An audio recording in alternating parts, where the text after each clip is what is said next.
Hai semuanya, kami dari kelompok 2. Anggota kelompok Delima Aulia, Adam Adnan, Fadil Muzalifah, dosen pengampu Rahmi Dwi Febriani, SPD MPD. Kali ini kita akan membahas tentang eksistensi dan kedudukan BK di sekolah berdasarkan landasan yuridis formal dan yuridis informal. A. Pengertian bimbingan konseling. Bimbingan dan konseling adalah suatu proses pembinaan peserta didik, baik secara individu maupun kelompok, agar mereka mempunyai kemampuan mandiri dan mengembangkan diri secara optimal dalam bidang pengembangan kehidupan pribadi dan sosial, kehidupan pembelajaran, kompetensi dan perencanaan karir melalui berbagai jenis layanan dan kegiatan pendukung berdasarkan standar saat ini. Kedudukan bimbingan konseling dalam pendidikan di sekolah. Pendidikan di sekolah bertujuan untuk menciptakan perubahan positif pada siswa seiring mereka bergerak menuju kedewasaan penuh. Untuk mencapai tujuan tersebut, dalam sistem pendidikan telah dikembangkan menjadi 3 subsistem pendidikan yang meliputi: pertama, subsistem administrasi atau administration, kedua, subsistem pengajaran atau interaction, dan yang ketiga, subsistem pemberian bantuan atau pembinaan siswa. Selain 3 subsistem pendidikan, terdapat juga 3 bidang pelayanan pendidikan, yaitu pertama, bidang kurikulum dan pengajaran. Bidang ini mencakup segala bentuk pengembangan kurikulum dan pelaksanaan pengajaran, khususnya transmisi dan pengembangan pengetahuan, keterampilan, sikap, dan kemampuan komunikasi peserta didik. Kedua, bidang administrasi dan supervisi. Bidang ini meliputi berbagai fungsi berkenaan dengan tanggung jawab dan pengambilan kebijaksanaan, serta bentuk-bentuk kegiatan pengelolaan dan administrasi sekolah, seperti perencanaan, pembiayaan, pengadaan dan pengembangan staf, prasarana dan sarana fisik, dan pengawasan. Dan yang ketiga, bidang bimbingan dan konseling. Bidang ini mencakup berbagai fungsi dan kegiatan yang berkaitan dengan pelayanan individu mahasiswa agar setiap mahasiswa atau murid dapat berkembang sesuai dengan bakat, minat, dan tahap perkembangannya. Tujuan pendidikan ini pada hakikatnya terdiri dari beberapa komponen atau aspek yang bersama-sama membentuk satu kesatuan. Komponen-komponen tersebut ada yang berupa komponen intelektual, komponen sikap, komponen nilai hidup, dan juga komponen keterampilan. Tercapainya tujuan tersebut tidaklah cukup tanpa melalui bidang pengajaran, padahal kita sadar bahwa bidang pengajaran memang merupakan bidang utama pendidikan global di sekolah. Jadi, kedudukan BK di sekolah adalah sebagai subsistem pemberian bantuan atau pembinaan siswa sekaligus sebagai bidang layanan pendidikan. Selanjutnya, struktur organisasi bimbingan dan konseling di sekolah. Mugyarso 2011-110 mengemukakan bahwa manajemen bimbingan dan konseling di sekolah agar bisa berjalan seperti yang diharapkan, antara lain perlu didukung oleh adanya organisasi yang jelas dan teratur. Organisasi yang demikian itu secara tegas mengatur kedudukan, tugas, dan tanggung jawab para personil sekolah yang terlibat. Struktur organisasi pelayanan bimbingan dan konseling dikatakan jelas apabila memenuhi syarat-syarat sebagai berikut. Pertama, menyeluruh, yaitu mencakup unsur-unsur penting baik vertikal maupun horizontal, sehingga mampu sebesar-besarnya kemadukan berbagai kerjasama dan pelaksanaannya, serta berbagai sumber yang berguna bagi pelayanan bimbingan dan konseling.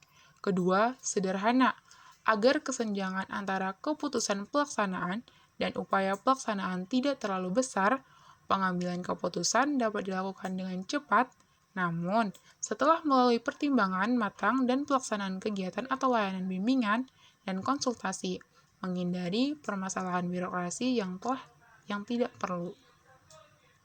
Ketiga, luas dan terbuka, sehingga mudah menerima masukan dan upaya pengembangan yang berguna bagi pelaksanaan tugas-tugas organisasi.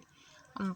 Menjamin keberlangsungan kerjasama, sehingga semua unsur dapat saling menunjang dan semua upaya serta sumber dapat dikoordinasikan dengan kelancaran keberhasilan pelayanan bimbingan dan konseling untuk kepentingan peserta didik. Dan yang terakhir, menjamin terlaksananya pengawasan, penilaian, dan upaya tindak lanjut sehingga perencanaan, pelaksanaan, dan penilaian program bimbingan dan konseling yang berkualitas dapat dimantapkan. Pengawasan dan penilaian hendaknya dapat berlangsung secara vertikal dari atas ke bawah dan dari bawah ke atas, dan secara horizontal atau penilaian sejawat. Kedudukan bimbingan dan konseling di sekolah. Pertama, landasan yuridis formal.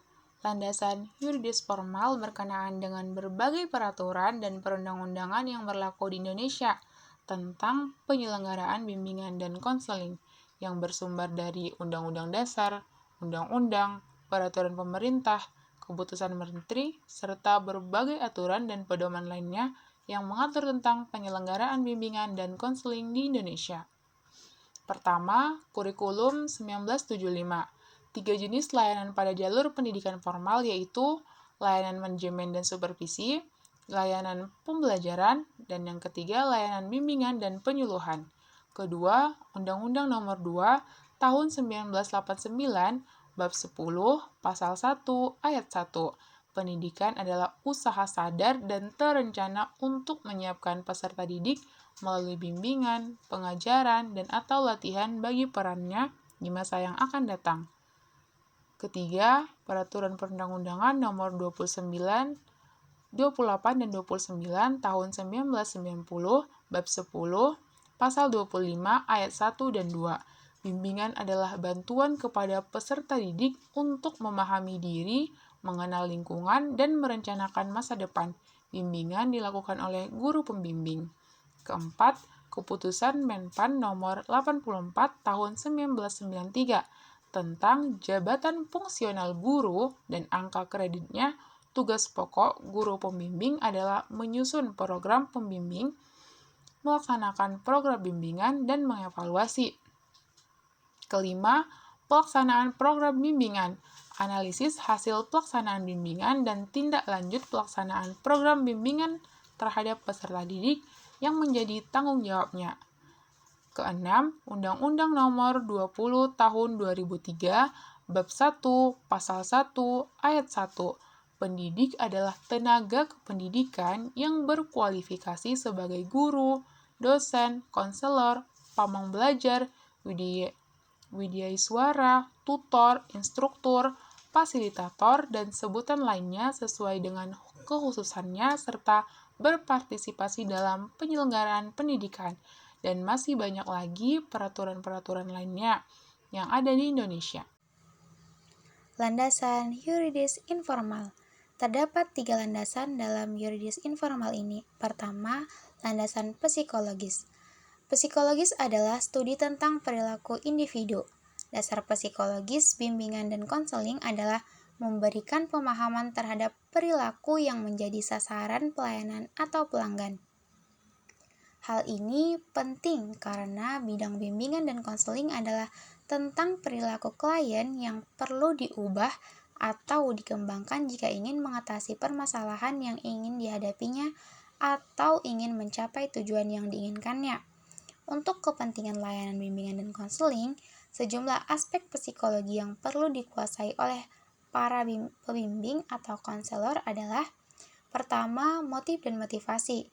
Kedua, pembawaan dasar dan lingkungan. Ketiga, perkembangan individu. Keempat, belajar, balikan, dan penguatan. Kelima adalah kepribadian. Yang ketiga adalah landasan ilmiah dan teknologi. Pelayanan bimbingan dan konseling merupakan kegiatan profesional yang memiliki dasar-dasar keilmuan, baik yang menyangkut teori-teorinya, pelaksanaan kegiatannya, maupun pengembangan layanan itu secara berkelanjutan. Pertama, keilmuan bimbingan dan konseling. Ilmu bimbingan dan konseling adalah berbagai pengetahuan tentang bimbingan dan konseling yang tersusun secara logis dan sistematik.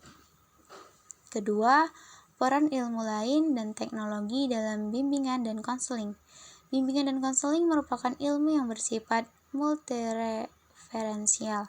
Artinya, ilmu dengan rujukan berbagai ilmu yang lain. Misalnya, ilmu statistik dan evaluasi memberikan pemahaman dan teknik-teknik, pengukuran dan evaluasi karakter individu. Biologi merupakan pemahaman tentang kehidupan kejasmanian individu. Hal ini sangat penting bagi teori dan praktek bimbingan dan konseling.